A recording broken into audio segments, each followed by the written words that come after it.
कुछ भी आपको बता रहा हूँ वो मेरे खुद के अनुभव पर है। प्रवेश किया लेकिन मुझे साधना के विषय में कुछ भी मालूम नहीं था। बाहर की पूजा और साधना में क्या अंतर है इसके बारे में मुझे बिल्कुल भी जानकारी नहीं थी।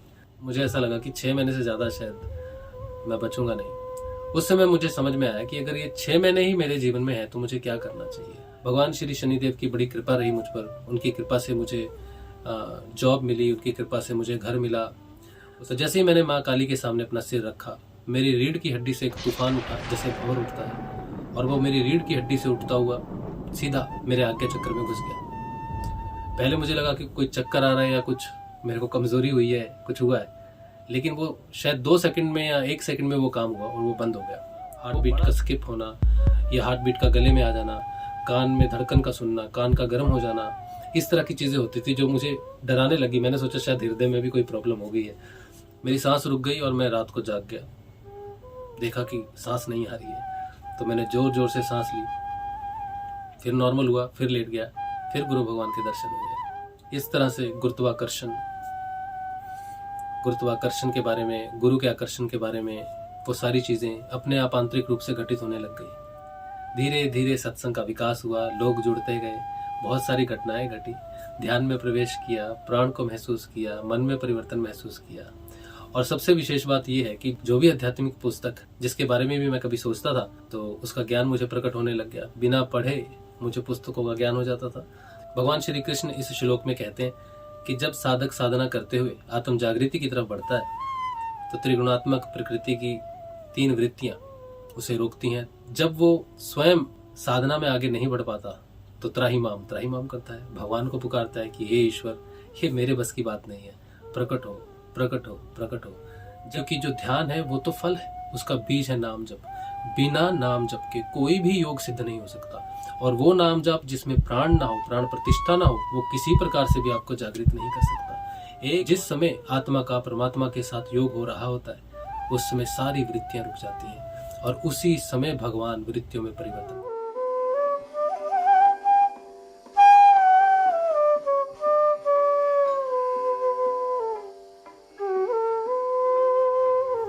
जय श्री गुरुदेव।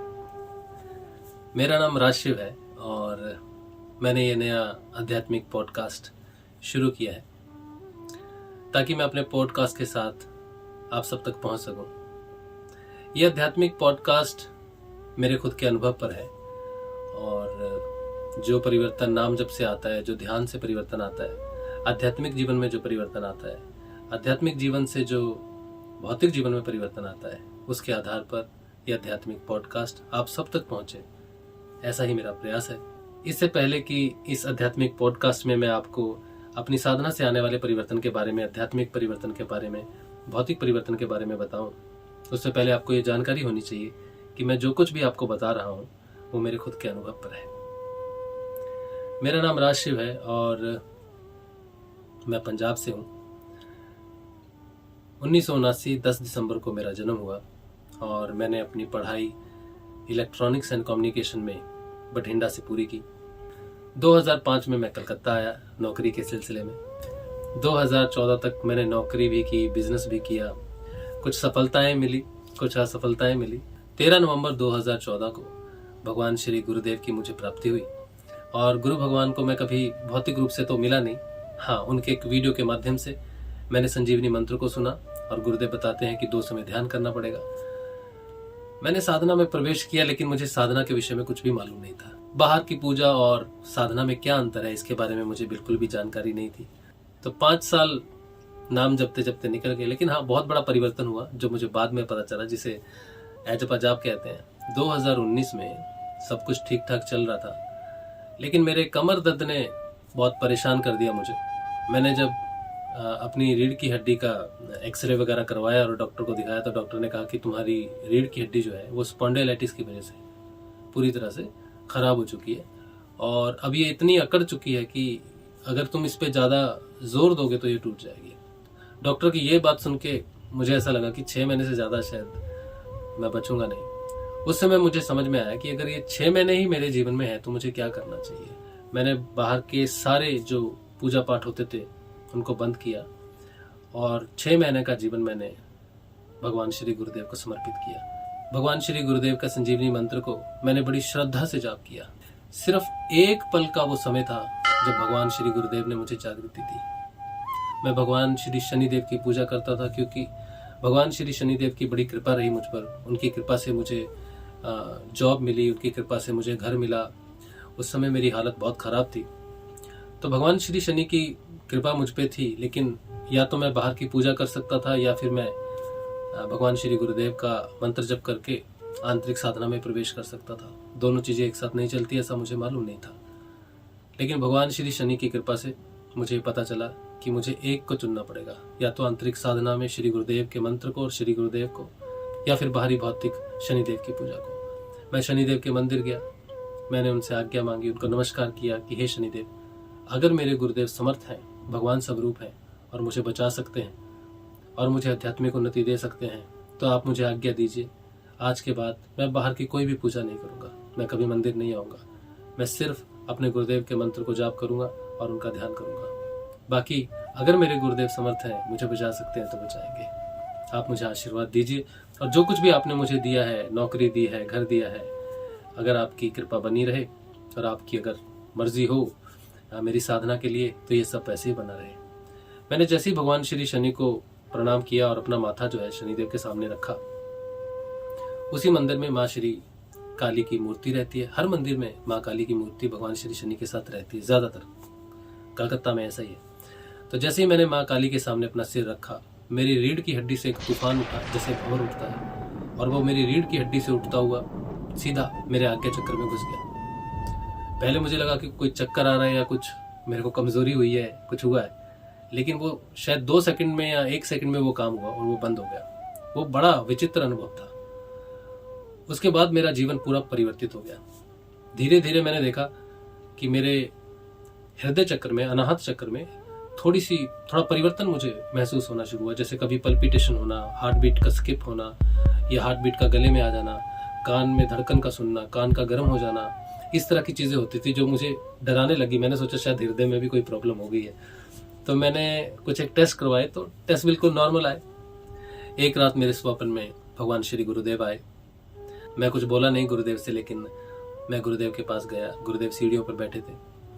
मैंने गुरुदेव की गोदी में अपना सिर रखा और रोने लग गया। गुरुदेव हंस रहे थे और मैं रो रहा था।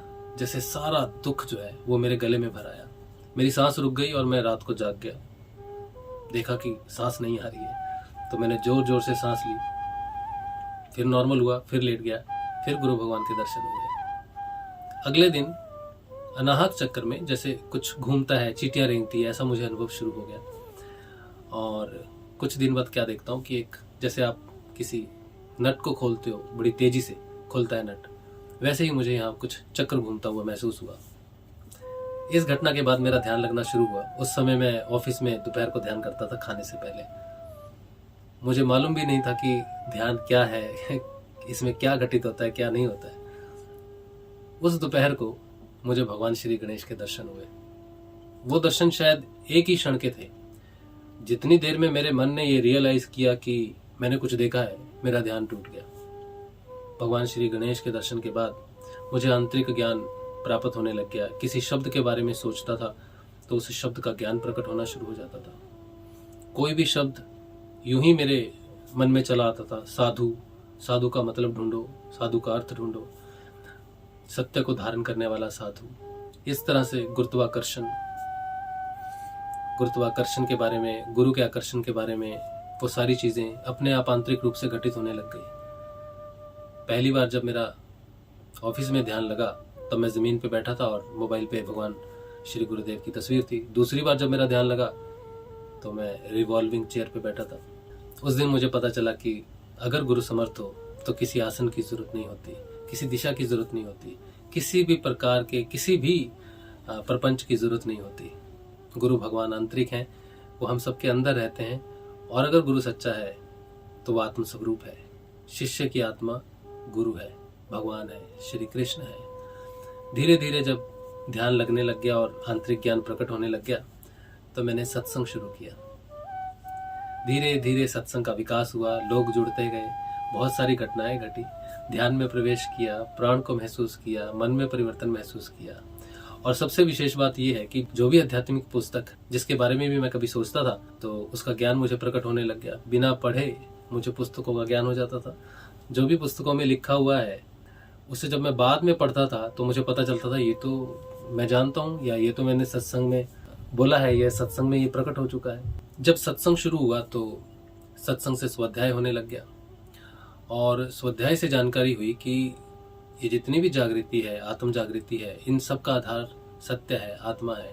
जब आत्मा जागृत हो जाती है तो भगवान श्री कृष्ण प्रकट हो जाते हैं। जैसे कि भगवान श्री कृष्ण ने गीता में कहा है कि यदा यदा ही धर्मस्य ग्लानिर्भवति भारत अभ्युत्थानम धर्मस्य तदात्मानं सृजाम्यहम्। भगवान श्री कृष्ण इस श्लोक में कहते हैं कि जब साधक साधना करते हुए आत्म जागृति की तरफ बढ़ता है तो त्रिगुणात्मक प्रकृति की 3 वृत्तियां उसे रोकती हैं। जब वो स्वयं साधना में आगे नहीं बढ़ पाता तो त्राहिमाम करता है, भगवान को पुकारता है कि हे ईश्वर, ये मेरे बस की बात नहीं है, प्रकट हो प्रकट हो प्रकट हो। जब उसको ऐसा महसूस होता है कि वो सत्य के पथ पर नहीं चल पा रहा है, आत्म जागृति के पथ पर नहीं चल रहा है, तब भगवान कहते हैं तब मैं स्वयं को आत्म के रूप में उसके हृदय में सृजन करता हूँ। और हर बार हर युग में मैं अपने आप को ऐसे ही सृजन करता हूँ। और सृजन करने के बाद मैं उसके तमोगुण का पतन करता हूँ और सतोगुण का उत्थान करता हूँ। और हर युग में मैं ऐसे ही साधकों का उद्धार करता हूँ। ऐसे ही कई श्लोक हैं भगवान श्री हरि के जो मुझे अपनी साधना में समझ में आने लग गए। चक्रों का परिवर्तन, व्यवहार में परिवर्तन, चित्त का परिवर्तन, ध्यान से आने वाला परिवर्तन, पतंजलि अष्टांग योग में लिखा सब कुछ, जो भी ऋषि पतंजलि ने लिखा है, क्या लिखा है, साधना में कैसे परिवर्तन आते हैं, ध्यान में क्या महसूस होता है, ध्यान से क्या परिवर्तन आता है, ये सारी चीजें अपने आप अंदर से प्रकट होनी शुरू हो गई। आज कई वर्षों बाद, लगभग 10 वर्षों बाद, मैं ये महसूस करता हूँ हर मनुष्य का सिर्फ एक ही लक्ष्य है, वह है आत्म जागृति। जो मनुष्य इस धरती पर आता है और आत्म जागृति के लिए प्रयास नहीं करता, चाहे वो कितना भी सफलता प्राप्त करे, कितना ही विश्व विख्यात क्यों ना हो जाए, अगर उसने आत्म जागृति के लिए प्रयास नहीं किया तो उसका जीवन नष्ट हुआ, बेकार हुआ। हर मनुष्य को चाहिए कि वो आत्म जागृति के लिए प्रयास करे। बच्चों को शिक्षा देनी चाहिए कि बेटा तुम चाहे जितने भी सफल हो जाओ लेकिन ध्यान जरूर करना, आत्म जागृति का प्रयास जरूर करना। गुरु की जानकारी होनी चाहिए कि गुरु होते हैं, सच्चे गुरु होते हैं जो आत्मा को जागृत करते हैं। कोई भी पूजा पाठ, कोई भी व्रत, किसी भी प्रकार का अनुष्ठान, कोई भी यज्ञ आत्मा को जागृत नहीं करता। एकमात्र भगवान श्री गुरुदेव अपना अनुग्रह करते हैं, अपनी दया करते हैं, तब साधक जागृत होता है। इसीलिए सबसे उच्चतम प्राप्ति अगर जीवन में कुछ है तो भगवान श्री गुरुदेव है। मैं अपने पॉडकास्ट के माध्यम से आप सब तक पहुंचना चाहता हूं, आप सबको बताना चाहता हूं कि वो ज्ञान जो हमारे भारत से खो चुका है, जो हमने खो दिया है, आत्मज्ञान, जिस धर्म की हानि हो रही है वो सिर्फ इसलिए हो रही है कि हम आत्म जागृति का प्रयास नहीं कर रहे। बाहर कुछ भी नहीं है, जो कुछ भी है अंदर है। अगर सच्चा गुरु मिले तो वो अंदर प्रकाश कर सकता है, और जब अंदर प्रकाश होता है तो सब जगह प्रकाश हो जाता है, क्योंकि जो अंदर है वही बाहर है। बाहर तो पिंड स्वरूप में है, मुख्य मूल स्वरूप तो अंदर है। इसीलिए मैं आप सबका स्वागत करता हूँ। आप सबको ये मेरा आमंत्रण है कि आप इस पॉडकास्ट से जुड़िए, अपने प्रश्न पूछिए। अगर आप नाम जपते हैं, ध्यान करते हैं तो प्रश्न पूछिए। नाम जप क्या है, ध्यान क्या है? ध्यान के लिए कोई भी विधि नहीं है, किसी भी प्रकार से आप ध्यान में प्रवेश नहीं कर सकते। आज लोग मेडिटेशन करते हैं लेकिन वो मेडिटेशन नहीं है, क्योंकि जो ध्यान है वो तो फल है, उसका बीज है नाम जप। बिना नाम जप के कोई भी योग सिद्ध नहीं हो सकता। और वो नाम जप जिसमें प्राण ना हो, प्राण प्रतिष्ठा ना हो, वो किसी प्रकार से भी आपको जागृत नहीं कर सकता। एकमात्र जागृत गुरु ही अपने शिष्य को जागृत कर सकता है, क्योंकि उसमें, उस मंत्र में, जिस मंत्र से गुरु दीक्षा देता है, उसमें गुरु की प्राण प्रतिष्ठा होती है। उस मंत्र से ही साधक जागृत होता है, और जब वो मंत्र फलित होता है तब ध्यान में साधक प्रवेश करता है। और ध्यान में प्रवेश करने से पहले उसे आत्म रूप से जागृत होना पड़ता है। इसीलिए नाम जप से आप पात्र बनते हो, पात्रता से भगवान श्री गुरु का अनुग्रह होता है, आत्मा जागृत होती है, और आत्मा जागृत होने से योग होता है, आत्मा का परमात्मा के साथ मिलन होता है। यही वो समय है जिसे भगवान श्री हरि ने कल्प कहा है, कल्प की शुरुआत कहा है। ऋषि पतंजलि अष्टांग योग की पुस्तक में समाधिपाद के दूसरे सूत्र में लिखते हैं कि चित्त की वृत्तियों का निरोध ही योग है। जिस समय आत्मा का परमात्मा के साथ योग हो रहा होता है उस समय सारी वृत्तियां रुक जाती हैं, और उसी समय भगवान वृत्तियों में परिवर्तन करते हैं। इसे ही त्रिगुणात्मक और गुणों का परिवर्तन करते हैं। इसी ध्यान से व्यक्ति तमोगुण से रजोगुण, रजोगुण से सतोगुण और सतोगुण से त्रिगुणातीत जाता है। बिना गुणों से मुक्ति हुए मोक्ष संभव नहीं, और मोक्ष मृत्यु के बाद प्राप्त नहीं होता, जीते जी होता है, क्योंकि योग जीते जी होता है। जब तक प्राण है, जब तक जीवन है, इस पथ पर आइए, मेरे साथ आइए, मेरे इस आध्यात्मिक पॉडकास्ट के साथ जुड़िए, सब्सक्राइब कीजिए, और जो भी प्रश्न आपके साधना में हो मुझसे पूछिए।